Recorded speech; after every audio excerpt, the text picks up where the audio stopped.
Pour toi, il n'y a pas de malheur que Dieu a préparé. There is no evil things that God has prepared for you.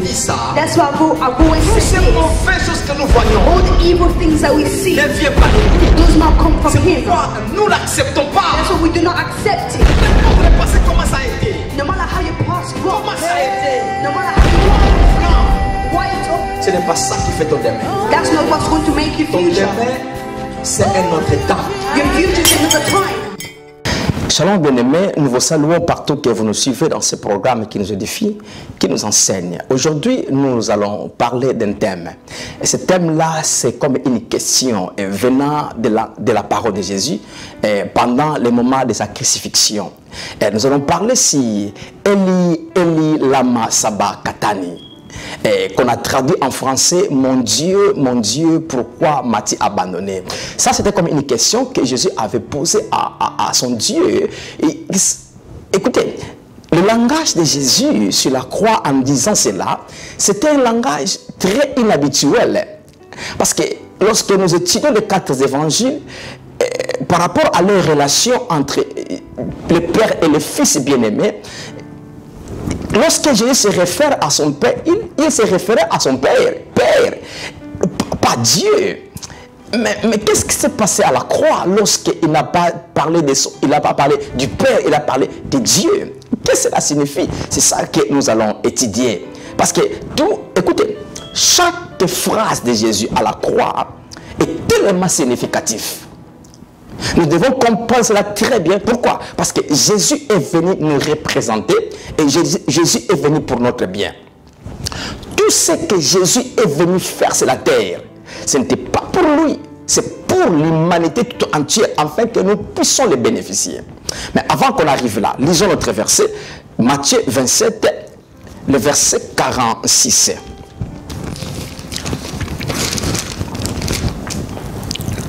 Et vers la 9e heure, Jésus s'écria d'une voix forte, Eli, Eli, lama sabachthani. C'est-à-dire, mon Dieu, pourquoi m'as-tu abandonné? Alors, lorsque nous voyons la 9e heure, ça c'est 15 heures, donc les 3 heures de l'après-midi. Parce que pour les Juifs, ils ne comptaient pas le première heure par rapport à 0 heure. Pour eux, le premier heure, c'est à 6 heures. 6 heures, c'est le premier heure. Lorsqu'on arrive à 12 heures, c'est le 6e heure. Alors, 15 heures maintenant, que nous appelons 15 heures aujourd'hui, l'après-midi, c'est la 9e heure pour eux, les Juifs. Alors, donc c'était le moment que Jésus avait prononcé cette parole, ou ces paroles en disant Eli, Eli, lama sabachthani, et qu'on a traduit en français, mon Dieu, pourquoi m'as-tu abandonné? Ok. D'après l'analyse des mots de la Bible, ce langage Eli, Eli, lama sabachthani, ce n'est pas français, mais c'est araméen. Araméen. Pourquoi? Parce que Jésus parlait plus ou moins 3 langues. Parce qu'il était nazaréen, il était galiléen. En Galilée, araméen, c'est comme un dialecte qu'on parlait pendant le premier siècle, au moment que Jésus était né et au moment que Jésus était élevé. Donc, lorsque Jésus était né et il était élevé, l'araméen, c'était comme un dialecte des Galiléens, des Nazaréens. Alors, il était élevé avec cette langue. Donc, Jésus parlait araméen, plus, et il parlait encore hébreu. Et aussi, il parlait encore grec. Souvenez-vous, grec, c'est un langage venant par les Romains, parce qu'à ce moment de Jésus, physiquement, sur la terre, une grande partie du monde entier était gouvernée par l'Empire romain. Donc, nous comprenons cela déjà que maintenant, politiquement parlant, les Romains ont apporté, les Grecs étaient comme leur langue nationale. C'est la raison, lorsque Jésus voulait s'adresser aux non-juifs, il utilisait le grec. Lorsqu'il parlait aux compatriotes juifs, il utilisait hébreu. Mais lorsque peut-être il était dans sa patrie à Galilée, il utilisait l'araméen. Et beaucoup de fois, il a utilisé l'araméen pendant qu'il parlait. Parce que la plupart des apôtres, de ses disciples, parlaient aussi araméen. Nous allons voir ça dans beaucoup de textes de la Bible. Lorsqu'il a dit Talita Kumi, c'est araméen. Et Ephata, c'est araméen. Donc, il a utilisé ce langage beaucoup de fois dans la Bible pour prouver que c'était son langage. Et c'était sa langue, pardon. Donc maintenant, arrivé à la croix, c'est là où il a utilisé ces paroles. Mais ces paroles ici, lorsque nous les analysons, ce n'étaient pas des paroles d'une personne qui était à l'aise ou dans la joie. C'était des paroles de douleur. Pas seulement de douleur, mais de douleur profonde. Parce que pendant la crucifixion de Jésus, Jésus passait un moment très difficile. Nous allons comprendre ça. Très difficile, je dis. Il était dans un moment de douleur profonde. Parce que, écoutez, lorsque nous étudions les évangiles, nous allons voir les évangiles parlent de Jésus. Il a été fouetté, il a été battu et il a été crucifié. Mais en lisant cela, peut-être on ne va pas vraiment atteindre à comprendre la souffrance que Jésus avait souffert à la croix. Mais lorsque nous lisons Ésaïe 53, je vais lire ça après, c'est là où Ésaïe parle que Jésus était devenu défiguré. Donc, lorsque vous le regardez, tu ne te souviendras pas que c'était lui, si tu le connaissais physiquement. Pourquoi? Parce qu'il a été fouetté d'une façon... Oh, mon frère, ma soeur, c'était pour vous et moi. Parce que, écoutez, Jésus n'était pas venu sur la terre pour lui, mais il était venu pour l'humanité toute entière. Maintenant, avant qu'on explique ça, pourquoi il avait dit ça? Lui qui appelait toujours son Père Père. Mais pourquoi il avait appelé son Père Dieu à ce moment? Parce que, écoutez, comprenez une chose avant que j'explique ça. Jésus est Dieu lui-même. Jésus est Dieu lui-même. Dieu a fait un plan avec une volonté de venir sauver l'humanité qu'il aimait beaucoup. Pourquoi? Parce que parce que Dieu, dans son amour qui est sa nature, il voulait partager son amour avec l'homme. La raison, il a créé l'homme pour qu'il partage son amour avec l'homme. Mais comme vous connaissez l'histoire, l'homme avait péché et l'homme était séparé de Dieu. Mais malgré séparé de Dieu, malgré le mal que l'homme avait fait Dieu, mais Dieu avait toujours un plan pour l'homme. La rédemption de l'homme, le salut de l'homme. La raison, Dieu lui-même s'est organisé en accomplissant son plan et sa volonté de sauver l'humanité. Comment il a fait ça? Dieu, comme Deutéronome nous dit, Deutéronome chapitre 6, le verset 4 dit que Dieu est un. Dieu est seul. Il n'y a pas trois dieux, il n'y a pas deux dieux, il n'y a qu'un seul Dieu. Mais Dieu s'est donné des fonctions. Dieu s'est donné des positions. Dieu a dit que moi-même, Dieu, je vais me faire Père. Moi-même, Dieu, je vais me faire Fils. Moi-même, Dieu, je vais faire Saint-Esprit. Moi-même, Dieu, je vais faire la parole. Donc, tout cela, Christ, la parole, Jésus, Saint-Esprit, Père, c'est Dieu lui-même. Mais ce sont les fonctions de Dieu qu'il est en train de jouer pour accomplir son plan. C'est pourquoi lorsque nous rentrons avant Genèse 1.1, là où il n'y a pas les écritures qu'on lit avant Genèse 1.1, nous entrons dans l'éternité, on ne trouvera pas Dieu Fils, Dieu Saint, Dieu le Fils, Dieu le Père. Non, on ne trouvera que Dieu seul. Dieu lui-même est seul. C'est pourquoi, maintenant, Dieu, comme il avait le plan de la rédemption, de sauver l'humanité, Dieu est venu sur la terre. Mais Dieu étant qu'esprit, il ne peut pas sauver l'humanité par l'esprit.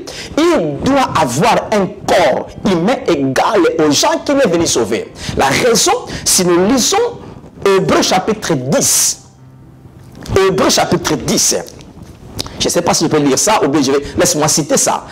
Là maintenant, Dieu qui s'est fait en fonction de Christ, Christ simplement veut dire qui? Moins, ou bien Messie. Alors, Christ dit au Père, Christ maintenant qui est la fonction du Fils, parle maintenant à la fonction du Père en disant que tu n'as voulu ni sacrifice ni offrande, mais tu m'as formé un corps. Donc c'est là où nous voit le deuxième corps que Dieu a formé. Le premier corps, c'est le corps du premier Adam. Le deuxième corps, c'est le corps du Christ. Le corps du Christ, là, c'est le corps qu'on appelle Jésus. Mais si nous allons plus loin, nous allons voir que ces deux corps-là n'étaient pas formés de la même matière. Le premier corps d'Adam était formé de la poussière de la terre. Mais le deuxième corps de Jésus est venu des cieux. Et maintenant, sa formation a commencé dans le ventre de Marie. C'est pourquoi Christ est venu maintenant dans le ventre de Marie et il y a une forme humaine qui a commencé à se former dans Marie. Et maintenant, Marie a donné naissance. Comprenez ceci. Marie n'a pas donné naissance à Christ. Il a donné naissance à Jésus.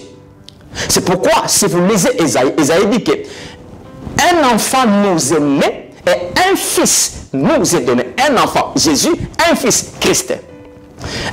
Un enfant nous est né, un fils nous est donné. Donc Christ, c'est un don qu'on a donné. Alors, c'est là maintenant nous voyons, Jésus pendant son ministère terrestre, il a démontré la volonté de Dieu pour le salut de l'humanité. Il faisait du bien partout, guérissait les malades. Il ne voulait pas voir quelqu'un souffrir de la maladie ou de la mort. Il faisait du bien à toute personne. Pourquoi? Parce qu'il est venu montrer à l'humanité que Dieu a besoin de vous, que vous soyez à l'aise, comme il avait fait ça dès le début de votre création.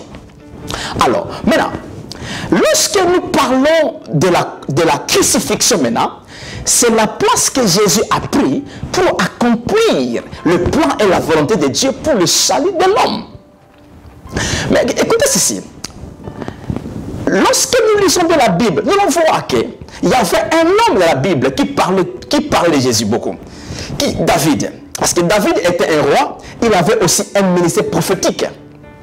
Alors David a prophétisé beaucoup sur le travail ou bien la vie de Jésus, ou bien la souffrance de Jésus.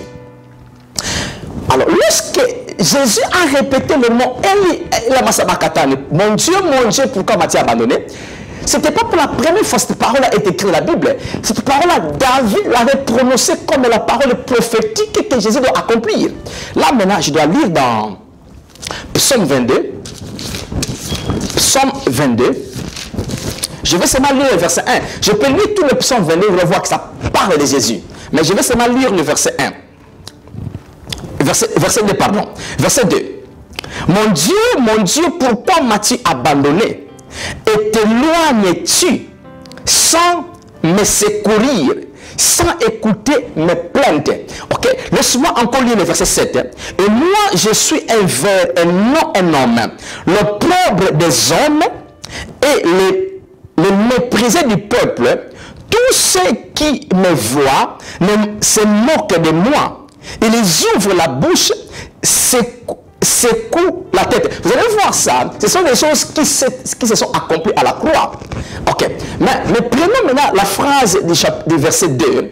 Là où David dit que mon Dieu, pourquoi m'as-tu abandonné? Ça, c'est la phrase qu'on a lue dans Matthieu 27, 46. Donc Jésus a prononcé cette phrase-là à la croix pendant ces moments. Mais écoutez ceci. Le moment que Jésus était à la croix, ce n'était pas un moment facile pour lui. C'était un moment d'une douleur profonde. Mon frère, ma soeur, parfois lorsque nous lisons les 4 évangiles, nous voyons, on a parlé de la souffrance de Jésus. Mais lorsque nous lisons Ésaïe 53, que je vais lire après, Ésaïe nous parle que Jésus était défiguré. Donc tu ne peux pas regarder sa face et le reconnaître si vous le connaissez physiquement. Pourquoi? À cause de vous et moi, à cause de la délivrance, de la guérison, de la vie bonne que l'humanité doit vivre. Alors, David a prophétisé. Alors, lorsque Jésus est arrivé à la croix, il a utilisé certaines phrases calmement. Il les a dit calmement. Mais lorsqu'il est arrivé à ce moment, au 9e heure, il a dit, Eli, il n'a pas, la Bible parle qu'il a crié fort. Il n'a pas dit ça calmement, il a crié. Pourquoi il a crié? Laisse-moi vous donner la raison. Il a crié pour, premièrement, démontrer ce qui se passe à la croix entre lui et son Père, entre sa relation et son Père. Ça, c'est un. Et deuxièmement, il a crié en fait que toute toutes les personnes qui étaient aux alentours, qu'ils écoutent qu'est-ce qu'il est en train de dire. La raison, vous allez voir, les officiers qui étaient là, ils nous disent oh, il appelle Élie. Parce qu'ils ont écouté. Pourquoi il a crié comme ça? Afin qu'il prouve aux Juifs, lorsque vous ne me croyez pas que je suis le Messie, je suis le Messie. La raison, vous allez voir, après tout ça, après ce moment-là, qu'est-ce qui s'est passé? Il y avait l'obscurité qui a pris place pendant 3 heures de temps, et la voie du temple était séparée en 2.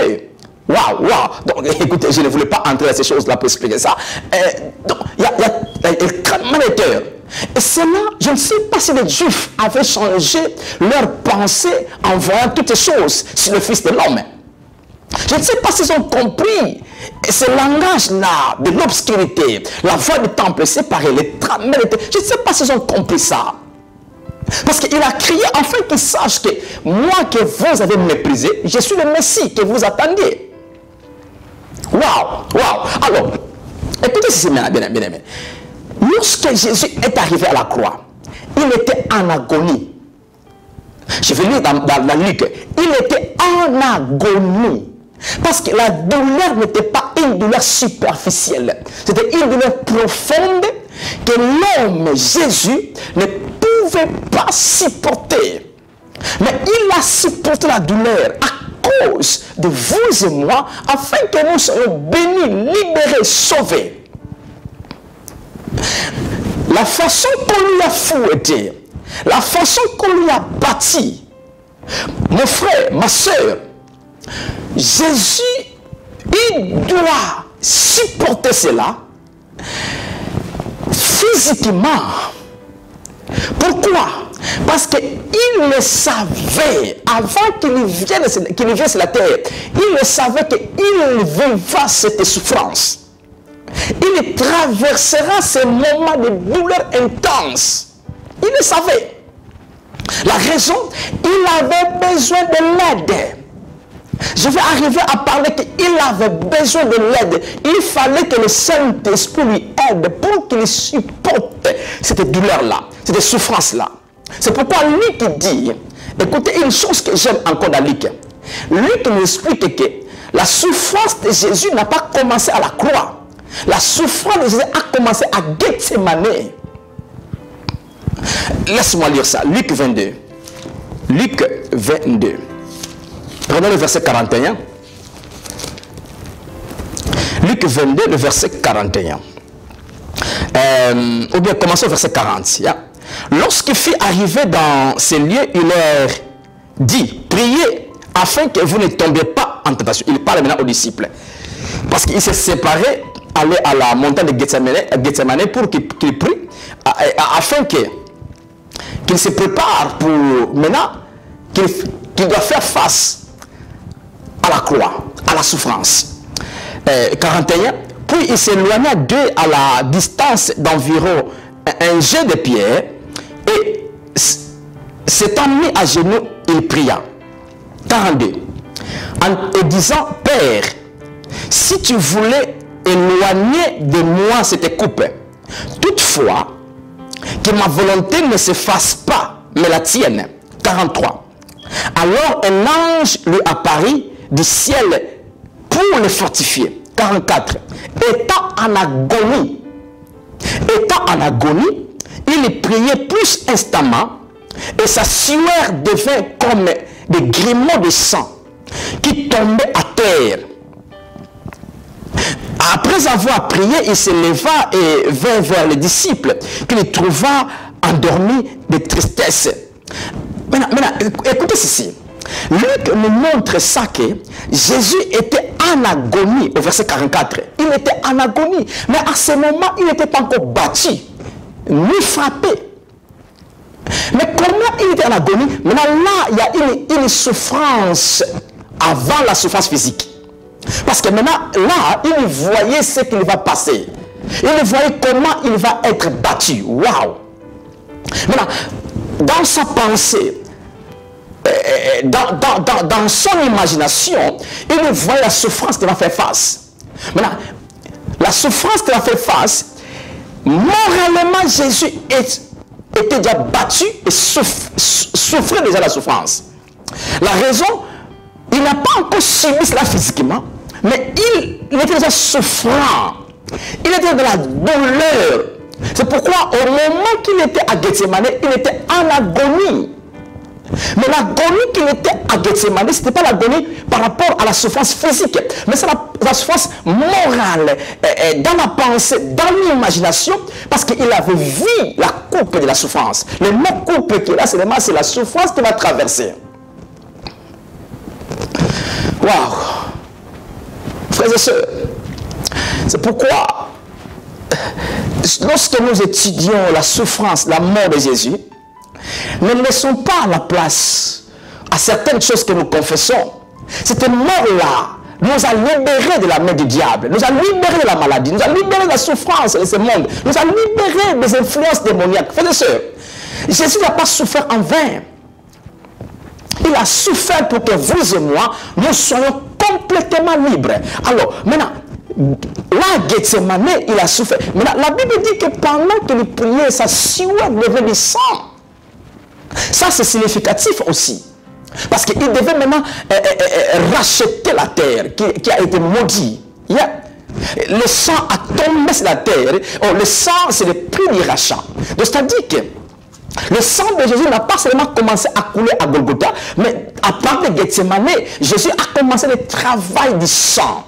Et le sang a tombé sur la terre pour racheter l'humanité, pardon, racheter la terre de l'humanité qu'il vivait, pour que la terre maintenant ne continue plus à être maudite comme la terre était maudite dans le jardin lorsque Adam avait péché. Alors, maintenant, après ceci, nous voyons maintenant que Jésus était arrêté. Jésus était arrêté. Il doit maintenant aller à la croix. Il doit être crucifié. Mais écoutez. Avant qu'il arrive à la croix, Jésus a passé toute une nuit sans dormir. Jugé, menacé, faire déplacer des Hérode à Pilate, à Caïphe, déplacer par-ci par-là, toute la nuit. Jésus était fatigué, sans dormir, frappé. Maintenant, le matin, il doit aller à Golgotha. On doit lui amener à Golgotha. On lui donne encore le bois qu'il doit amener lui-même. Mon frère, ma soeur, ne prenons pas la souffrance de Jésus seulement comme une théorie. C'est une réalité profonde qui a sauvé l'humanité du péché, de la maladie, des influences démoniaques. Peu importe ce qui peuvent vous souffrir maintenant, n'a plus de racines. Parce que la souffrance de Jésus nous a libérés de toutes les racines qui provoquaient les problèmes des gens. C'est pourquoi nous allons comprendre ce que Ésaïe allait dire. Écoutons Ésaïe. Ésaïe 53. Ésaïe 53, lisons le verset. Laisse-moi prendre le verset 2, 3, 4. Ok. Il s'est élevé devant lui comme une faible plante. Parce que Ésaïe 53, là, c'est une prophétie d'Ésaïe pour Jésus. Comme un rejeton qui sort d'une terre desséchée, il n'y avait ni beauté, ni éclat pour attirer nos regards. Et son aspect n'avait rien pour nous plaire. Là, on ne parle pas de Jésus au moment qu'il marchait, au moment qu'il était encore pendant son ministère. Non, on parle de la croix. Pendant qu'on lui a frappé, qu'on lui a battu. Donc, lorsque vous le regardez, il ne peut pas te plaire. Pourquoi? Parce qu'il était blessé de la tête jusqu'aux pieds. Le sang coulait partout. Sa peau était déchirée. Sa chair était déchirée partout. Si tu connaissais la face de Jésus, en lui regardant, tu ne reconnaîtras plus que celui-là, c'est Jésus. C'est ça que Ésaïe est en train de dire. Ésaïe dit que son aspect n'avait rien pour nous plaire. Verset 3. Méprisé et abandonné des hommes. Homme de douleur et habitué à la souffrance. Homme de douleur, qui Jésus, habitué à la souffrance. Pour qui? Pour vous et moi. Semblable à celui dont on détourne le visage. Nous l'avons dédaigné et nous n'avons fait de lui aucun cas. 4. Cependant, ce sont nos souffrances qu'il a portées, c'est de nos douleurs qui s'est chargé. Et nous l'avons considéré comme péni, frappé de Dieu et humilié. Verset 5. Mais il était blessé pour nos péchés, non pas pour ses péchés, pour nos péchés, les péchés de l'humanité, brisé pour nos iniquités. Le châtiment qui nous donne la paix est tombé sur lui. Et c'est par ces maîtrises que nous sommes guéris. Frères et sœurs, ne prenons pas ça comme théorie. Ça, c'est une réalité accomplie par Jésus à sa souffrance à la croix. Cela est une vie pour nous maintenant. Tout ce que Ésaïe a dit, ce n'est plus une prophétie aujourd'hui. Tout ceci a été accompli à la croix. Maintenant, c'est à nous, écoutez, c'est à nous de connaître ça, d'avoir la foi, de croire à tout ça, et d'avoir confiance que, yes, tout ceci ont été accomplis. Ma vie est libre. Alors, Ésaïe nous démontre la souffrance de Jésus. Frères et sœurs, l'homme de douleur, l'homme de souffrance, maintenant, lorsqu'il est arrivé à la croix, il a utilisé un langage qu'il ne peut pas utiliser en disant « Mon Dieu ». Depuis quand Jésus appela Dieu Dieu, pendant son ministère terrestre, il y avait une relation intime entre lui avec son Père. Le Père lui appelait toujours « Mon fils bien-aimé ». Et lui appelait toujours « Père, mon Père, Dieu, mon Père ». Lorsqu'il se réfère à son Père, il dit « Père ». Lorsque le Père se réfère à Jésus, il dit « Mon fils bien-aimé ». Mais qu'est-ce qui est arrivé à la croix en disant mon Dieu, pourquoi? Parce que sur la croix, Jésus a fait une substitution. C'est-à-dire, Jésus a pris la place de l'humanité toute entière. Jésus avait pris les péchés de toute l'humanité. Mais avant que j'arrive là, retournons encore en arrière. Lorsque Jésus marchait sur la terre, on voyait la personne de Jésus, mais en lui c'est le Christ, en lui c'est Dieu. Donc, Dieu marchait sur la terre, Dieu parlait aux gens. C'est pourquoi lorsque nous prenons la Bible dans Matthieu chapitre 1, lorsque l'ange est apparu à Joseph, l'ange dit à Joseph, la Vierge enfantera un fils et tu lui donneras le nom d'Emmanuel, Emmanuel, Dieu parmi les hommes. Parce que ça, j'aime ça en anglais. Lorsqu'on prend le mot Emmanuel en anglais, on commence par elle. Hein? Parce que l'hébreu commence toujours vers la droite pour aller vers la gauche. Nous commençons à lire ou à écrire de gauche à droite, mais hébreu de droite à gauche. Si nous prenons le nom Emmanuel, elle, c'est Dieu. Elohim, El Shaddai, elle, le dernier elle là, Emmanuel, elle là c'est Dieu. Man qui est là c'est homme, man homme en anglais c'est homme en anglais c'est man. Un qui est là c'est in, donc Dieu dans l'homme. Donc Dieu parmi les hommes, c'est ça l'Emmanuel signifie. C'est-à-dire Dieu est venu sur la terre par Jésus pour venir habiter dans l'homme. Pour faire retourner l'homme dans sa position de relation intime avec lui.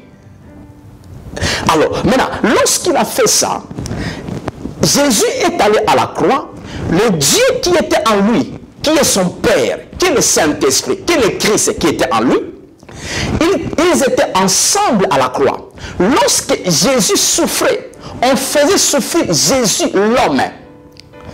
Jésus qui souffrait, maintenant en lui était le Christ. Mais écoutez, tout cela comme on veut le lire, lui qui nous dit que Jésus a souffert et il était même en agonie à cause de cette douleur profonde. Mon frère, ma soeur, la douleur de Jésus n'était pas une douleur seulement une douleur normale. C'était une douleur que personne ne peut pas supporter. Et cette douleur-là lui a amené à être en agonie à la croix. Et arrivé à la croix, frères et sœurs, maintenant, qu'est-ce qui s'est passé? Il a pris la place du monde entier.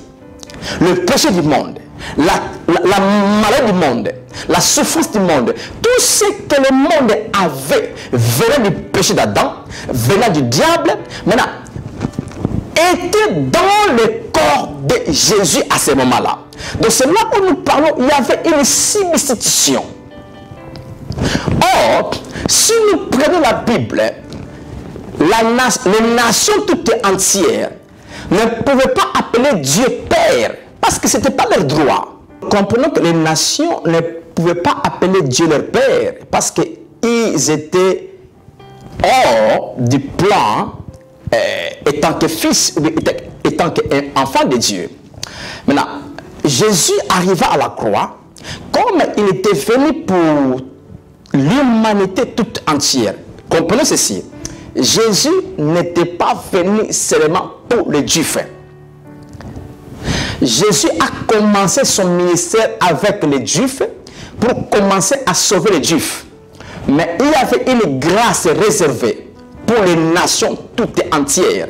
Jésus le démontrait déjà pendant son ministère sur la terre qu'il va aussi toucher les nations. Alors, la raison pour laquelle, lorsqu'il est arrivé à la croix, avec toutes ces douleurs qu'il a souffert, avec tous ces péchés qui étaient en lui, parce que la Bible nous le déclare clairement dans 2 Corinthiens chapitre 5, le verset 21, la Bible dit que Jésus était devenu péché pour nous. Non pas péché pour Dieu, mais péché pour nous. Si vous analysez le mot péché qui est là, ce n'est pas le péché comme verbe, non. Ce n'est pas l'action, mais c'est péché comme pronom ou bien comme nature. Donc là, on parle du grec, on dit armatia. Le mot péché qui est là en grec, c'est armatia, qui veut dire péché par nature. Donc Jésus était devenu péché de la nature du premier Adam que toute l'humanité avait. Alors, maintenant, Jésus étant qu'homme, comprenez maintenant, Jésus étant qu'homme, il avait aussi un esprit. L'esprit avec le petit S. Non, avec le petit E. Donc, étant qu'homme, dans son esprit était devenu péché de la nature du premier Adam. Toute l'impureté des Juifs et de la nation, de toutes les nations, était dans le corps de Jésus. Jésus n'était plus un homme normal qui doit plaire à son Père. Jésus a apporté maintenant toute la souillure venant du péché, de la nature et des actions dans son corps. C'est pourquoi les phrases que Esaïe est en train de dire, que tu ne peux pas lui regarder afin qu'il puisse te plaire. Il lui parlait par rapport à la vie de la croix de Jésus. Pendant le moment de sa crucifixion, Jésus était tellement défiguré de face et de corps, à tel point la Bible le dit qu'il a souffert une mort honteuse. Parce qu'on lui a enlevé tous les habits. Frères et sœurs, ça, écoutez, ça ce n'est pas quelque chose qu'on doit prendre à la légère. C'est pourquoi toutes les maladies que quelqu'un peut souffrir, si tu crois, réellement vous croyez, la guérison nous a été déjà donnée. Si nous avons confiance à la souffrance de Jésus, écoutez, tout problème a une solution déjà. Parce que Jésus a souffert pour tout ça. Il est mort pour tout ça. Maintenant, à la croix, qu'est-ce qui s'est passé? Comme Jésus était venu sur la terre pour nous représenter, pour prendre la place de l'humanité, pour nous sauver, maintenant, à la croix, Jésus était devenu monde.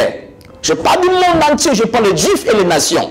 Sur la croix, Jésus était devenu monde. Et le monde était devenu Jésus, Fils. C'est là où je dis que la vie de la croix, c'est la vie de la substitution, ou bien la vie de l'échange. Donc, il y avait la substitution de l'échange qui s'est fait. Le monde a pris la place du Fils, et le Fils a pris la place du monde. Or, le monde ne pouvait pas appeler Dieu Père. Ce n'était pas leur droit. Mais le Fils qui appelait Dieu le Père, comme il était devenu monde, il ne pouvait plus appeler Dieu son Père. Maintenant, qu'est-ce qui est arrivé? Lorsque le Père qui était en lui, le Christ, le Saint-Esprit, Dieu qui était en lui, a vu que la place qu'ils habitaient dans Jésus, Dieu habitait en Jésus, c'était devenu souillé. impurs péchaient, comme Dieu n'habitait pas dans les nations à cause de leur nature du péché, les nations étaient des pécheurs, Dieu ne peut pas habiter en eux. La raison pour laquelle aussi c'est la croix, comme Jésus a pris la place du monde entier, je parlais très bien, quand je parle du monde entier, les Juifs et les nations. Même quand je prononce plus les mondes nations, mais j'inclus les Juifs aussi, c'est des nations, et les nations toutes entières. Donc Jésus maintenant a pris la place de toute l'humanité. Maintenant, le Père qui était en lui ne pouvait plus demeurer à la souillure du monde, ne pouvait plus rester là où le péché, la nature d'Adam. Comprenons ceci. Lorsque Adam avait mangé le fruit dans le jardin d'Éden, la présence de Dieu qui était en lui était sortie. Adam était resté l'homme, humain seul. C'est ce qui s'est passé à la croix. Lorsque Jésus maintenant est devenu péché, souillé, impur à la place du monde, c'est là maintenant Dieu qui était en lui, le Christ, le Saint-Esprit qui était en lui, est sorti. Or, comprenons que Jésus, avant ce moment-là, Jésus est né 100% homme et 100% Dieu. Donc, Jésus était Dieu 100% et homme 100%. C'est pourquoi il disait toujours, celui qui m'a vu a vu le Père. La Bible parle de Jésus étant que Dieu.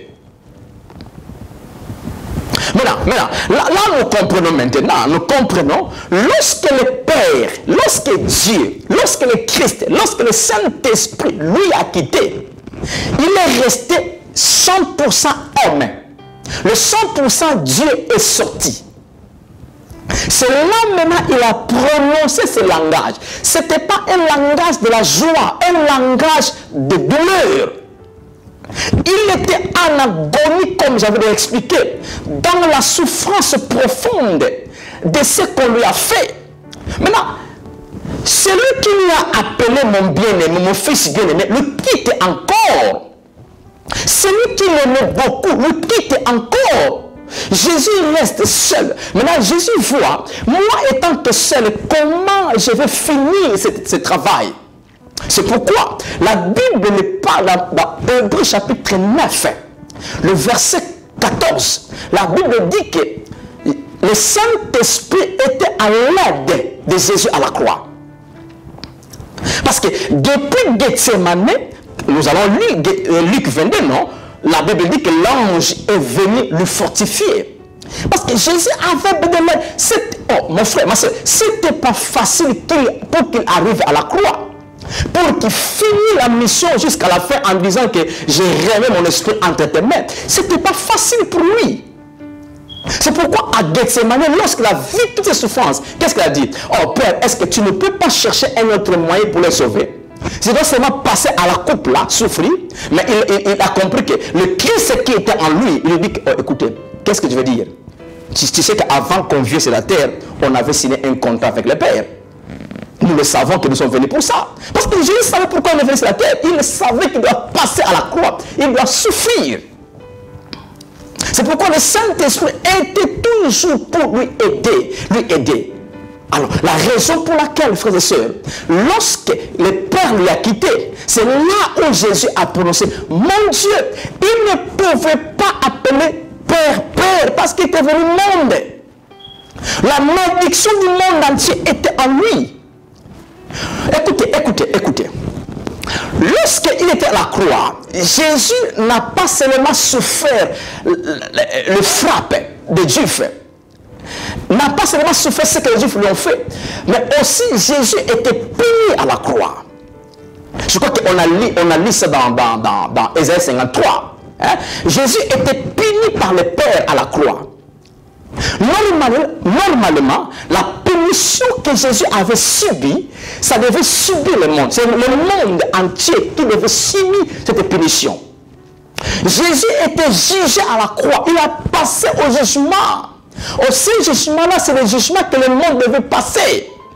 Jésus était maudit à la croix. C'était la malédiction du monde. Jésus était condamné à la croix. C'est la condamnation du monde. Comme Jésus était devenu monde à la croix, c'est là maintenant la punition le jugement, la condamnation, boum, a frappé Jésus. C'est pourquoi Ésaïe dit qu'il était frappé de Dieu. Dieu lui a frappé, puni par Dieu. Or, pourquoi on l'a puni? La Bible nous dit clair que l'homme qui dans sa bouche n'a ni fraude, il ne connaît pas la corruption, il ne connaît pas le péché. Mais pourquoi il a été puni? Pourquoi il a été condamné? Pourquoi il a été jugé? C'est parce que cette punition-là, c'était votre punition, ma punition. Ce jugement-là, c'était votre jugement, mon jugement. La condamnation, c'était à vous et à moi. Mais comme Jésus a fait la substitution, maintenant tout est tombé dans son corps. Tout était dans son corps à ce moment-là. L'homme Jésus souffrait cruellement, souffrait terriblement. C'est pourquoi vous allez comprendre une chose. Il a vérifié le monde entier en disant que est-ce que qui encore quelque part encore la maladie, qui encore quelque part encore la malédiction, qui encore quelque part encore le péché, jusqu'à vérifier tous les 4 rues du monde entier. Et les gens qui vont naître 2000 ans, 3000 ans après sa mort, comme vous et moi nous sommes nés 2000 ans après sa mort, il nous a vérifié tout ce qu'il en naître. Il a pris cette souffrance-là dans son corps. Bon. C'est pourquoi, écoutez ceci. La souffrance de Jésus, faite par la punition du Père en lui, c'est pourquoi Dieu, aujourd'hui, lorsqu'il regarde le monde, il ne regarde pas le monde étant que le monde avant la croix. Il regarde le monde comme le monde après la croix. Parce que le prix que Jésus avait payé de sa souffrance. Maintenant, lorsque Dieu regarde le monde, il voit le monde par la souffrance de Jésus, par la croix. C'est pourquoi Dieu ne peut plus punir le monde encore. Parce que le monde a été puni à la place de Jésus. Parce que dans le principe de la punition, on ne peut pas punir une faute 2 fois, vous le savez. Dans le principe de la condamnation, on ne peut pas condamner quelqu'un par une faute 2 fois. Non. Comme la punition que le monde devait vivre, de tout le mal que le monde faisait, Dieu l'a puni à Jésus à la croix. Alors c'est pourquoi Dieu ne condamne personne aujourd'hui. Dieu ne punit personne aujourd'hui. La question est, frère Charles, si c'est ainsi, mais comment beaucoup de gens souffrent par ces souffrances? Écoutez, la souffrance, le diable est en train d'opérer, l'ignorance est en train d'opérer. Et puis les gens ne sont pas encore connectés avec la croix. Parce que pour que la croix et tout ce que Jésus avait fait devienne une réalité dans ma vie, je dois accepter Jésus. Je dois croire en Jésus. Je dis que Jésus, yes, tout ce que tu as fait, c'est pour moi. Mais les gens qui ne croient pas encore en Jésus, ils ne sont pas encore bénéficiaires de ce que Jésus avait promis à la croix, de ce qui s'est passé à la croix. Donc nous comprenons, frères et sœurs, que le diable est en opéré et puis l'ignorance des gens. Dieu a dit, mon peuple périt par faute de connaissance. Lorsqu'on est ignorant du bienfait de Dieu dans notre vie, de la grâce de Dieu dans notre vie, de l'amour inconditionnel de Dieu dans notre vie, qu'est-ce que ça arrivera? C'est le mal qui prend la place parce que nous ne bénéficions pas de ce que Dieu avait préparé pour nous à cause de l'ignorance. La raison, lorsque vous lisez la Bible, vous allez voir un jour, Jésus en entrant en Jérusalem, il a pleuré. Pourquoi il a pleuré? La Bible dit que Jérusalem, si tu connaissais le bien qui a été préparé pour toi, ce qui a été fait pour toi, Jésus a pleuré sur Jérusalem, sur le peuple de Jérusalem, à cause de leur ignorance, à ne pas connaître l'amour de Dieu. Frères et sœurs, c'est là où nous comprenons que Jésus arrivait à la croix. Il était comme aussi, il était un agneau. Souvenez-vous, Jean-Baptiste avait présenté Jésus-Christ. Jean-Baptiste avait dit, voici l'agneau de Dieu qui ôte les péchés du monde. Donc maintenant, Jésus à la croix étant qu'un animal, comprenez mon langage, je ne dis pas que Jésus étant qu'un animal physique comme ça, mais parce que tout ce qui se faisait dans l'ancienne alliance, comme le sacrifice des animaux, c'était l'ombre de la croix, l'ombre de Jésus qui doit souffrir. Alors, comme Jean-Baptiste avait dit, voici l'agneau de Dieu. Jésus était comme un agneau. Qu'est-ce qu'on fait avec l'agneau dans l'ancienne alliance? On doit le brûler. Couper et brûler. La raison Jésus était fouetté, sa peau déchirée, sa chair déchirée, parce qu'il était un agneau. Pour qui? Pour vous et moi. Enlever la racine du péché, la racine de la maladie, la racine de la condamnation. C'est pourquoi c'est la croix, Jésus était frappé, Jésus était puni et Jésus était brûlé pour le sacrifice. Alors, c'est là où la Bible parle. Lorsque tout cela s'est passé à la croix, c'est là où Dieu lui a quitté. Afin que, maintenant, Dieu prend la place dans la vie du monde. Lorsque Jésus a crié, mon Dieu, pourquoi m'as-tu abandonné? Mais où est-ce que tu es parti? Tu m'as laissé seul. Vous qui m'aimez beaucoup, vous qui êtes avec moi, à tout moment que je suis sur la terre, mais pourquoi tu me laisses seul? Mais le monde de son côté, le monde dit que, oh mon Dieu, welcome, tu es le bienvenu, tu es venu nous bénir, tu es à nous maintenant, tu es avec nous maintenant, tu nous aimes maintenant tant. Le monde reçoit le Père et Jésus est abandonné par le Père.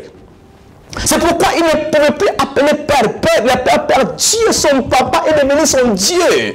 Pourquoi? À cause de vous et moi, afin que nous ayons accès maintenant à la relation, nous, avec Dieu. C'est pourquoi depuis la croix, l'homme a mis l'accès dans la relation avec Dieu. Dieu n'est plus notre Dieu seulement, Dieu est devenu notre Père, notre Papa.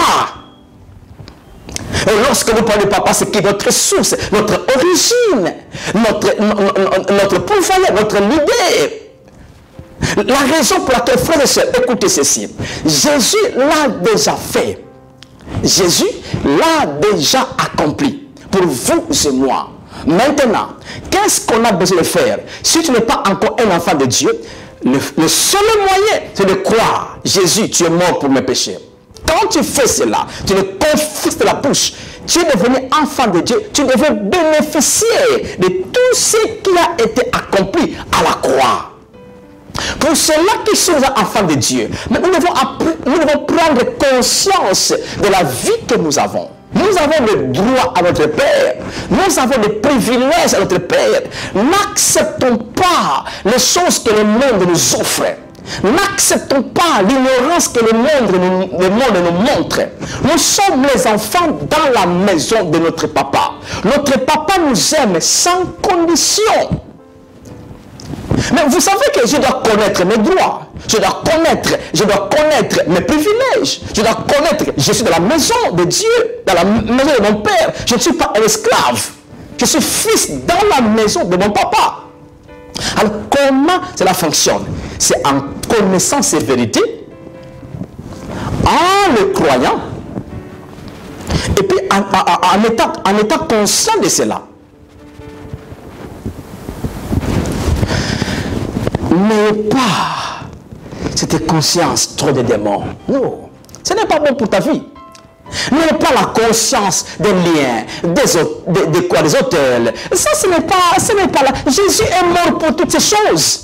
Il nous a délivrés de ces choses. Il a payé le prix pour toutes ces choses. Le sang de son corps avait coulé à la croix. Ok, laisse-moi finir par ceci maintenant. Laisse-moi finir par ceci. Lorsque Jésus était à la croix, non, avant qu'il arrive à la croix, le sang tombait. N'est-ce pas? Le sang tombait. Mais le sang là, lorsque nous lisons 1 Pierre chapitre 1, la Bible dit que nous avons été rachetés non avec un prix périssable, de l'or, des diamants, des pierres précieuses, mais on a été rachetés par le sang précieux de Jésus, le sang précieux de l'agneau qui a été préparé avant la fondation du monde. 1 Pierre 1, 20-21.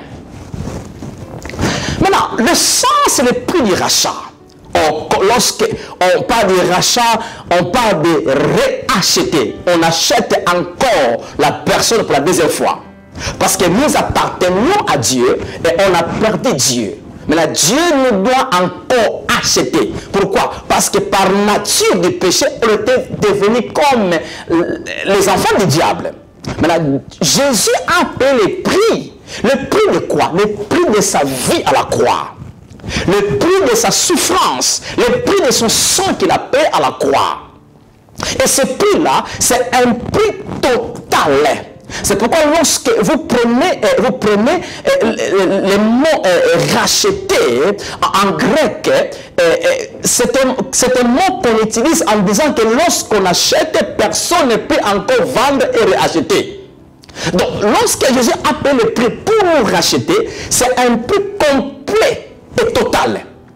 Maintenant, la question, où est-ce que Jésus avait payé le prix là? Parce que nous appartenons au diable à ce moment avant la croix. Où est-ce que Jésus avait payé le prix au diable? À qui? Non, Jésus n'a pas payé le prix au diable. Jésus avait payé le prix au Père. Le sang a été payé au Père. Pourquoi? Parce qu'il y avait un problème entre l'humanité et le Père. Mais le Père doit avoir le prix, doit accepter le prix pour que l'humanité ait l'accès de retourner à Dieu. Donc nous comprenons que le prix de la vie de Jésus, le prix du sang qui a été payé, c'est le prix complet. Le Père était dans la joie. S'il y a la chose que, waouh, s'il y a ce qui a fait la joie du Père, celui qui a appelé Dieu, ce n'est pas ce que nous faisons, ce n'est pas ce que Moïse avait fait, ce n'est pas ce que les prophètes ont fait. Celui qui a appelé à Dieu, c'est Jésus à la croix. Lorsqu'il a accepté la souffrance, lorsqu'il a laissé son corps soit déchiré, il a laissé que son sang coule. Mais le Père, il était dans la joie. Parce que, écoutez, je n'ai plus le temps d'aller avec ça.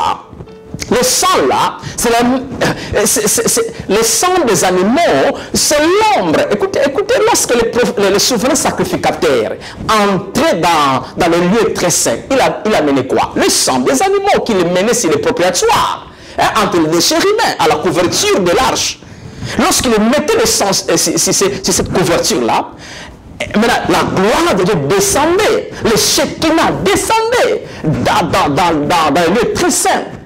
Parce que le sang des animaux a pris la place dans la couverture de l'arche. Cette place-là, c'est la place de la grâce. C'est pourquoi lorsque le sang de la grâce avait coulé à la croix, Dieu nous a acceptés. Maintenant, il n'y a aucune condamnation pour ceux qui ont accepté Jésus. Il n'y a aucune punition, il n'y a aucune malédiction, il n'y a aucune maladie, il n'y a aucune mort. Il n'y a aucune souffrance. Pourquoi? Parce que Jésus a fait tout ce travail pour vous et moi, nous soyons dans la paix, dans la relation intime avec Dieu. Maintenant, c'est quoi? Le problème, c'est la connaissance maintenant. Le grand problème, c'est la connaissance. Qu'est-ce que nous connaissons l'Église? Qu'est-ce que nous connaissons? Nous connaissons encore la vie antérieure ou bien nous connaissons Jésus a tout fait. Qu'est-ce qui se trouve dans notre pensée? Quelle est la conscience que nous avons? La conscience que nous sommes les fils, les filles bien-aimés, ou bien la conscience que nous sommes encore loin de Dieu. Quelle est la conscience que nous avons? Nous allons vers le Père, ou bien nous sommes avec le Père. C'est pourquoi il y a beaucoup de choses que nous devons revoir. Quand les gens disent que oh, je vais à Dieu, d'où tu viens? Nous sommes dans la maison de Dieu. Écoutez, frère, je ne voulais plus multiplier mes paroles parce que sinon je vais avoir beaucoup de temps avec cette vidéo. Je vais m'arrêter par là. Mais nous comprenons que mon Dieu, c'est un langage. Pourquoi Matthieu a abandonné? C'est un langage de la souffrance de Jésus. Jésus en agonie.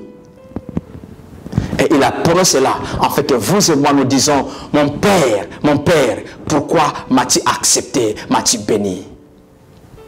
Alléluia, que Dieu soit loué, que Dieu vous bénisse, que la grâce et la paix de Dieu vous soient multipliées, parce que nous sommes au temps de la dispensation de la grâce, où Jésus a tout accompli, il a tout fait à la croix. Maintenant, nous devons vivre ça. La grâce est fonctionnelle, la grâce est en train de travailler pour vous et moi, nuit et jour. Acceptons cela, croyons à cela, confessons cela, ayons conscience de cela. Et nous allons voir la manifestation de la puissance de Dieu par le Saint-Esprit dans nos vies, dans tous les domaines. Vraiment, que la grâce de Dieu, qui est votre vie, est tentée d'opérer dans tous les domaines de votre vie. Au nom de Jésus. Merci beaucoup, à la prochaine. Bye bye. Bien-aimés, nous sommes certains que vous avez été bénis par ce message et nous vous disons merci de tout cœur pour votre connexion à l'émission La Vie en Abondance. Nous vous invitons à vous joindre à nous chaque jeudi de 18h à 20h et chaque dimanche 11h à 13h30. Si vous avez besoin de la prière, n'hésitez pas de nous joindre à cette adresse 75 King Street, Dudley, DY2 8QB. I worship you.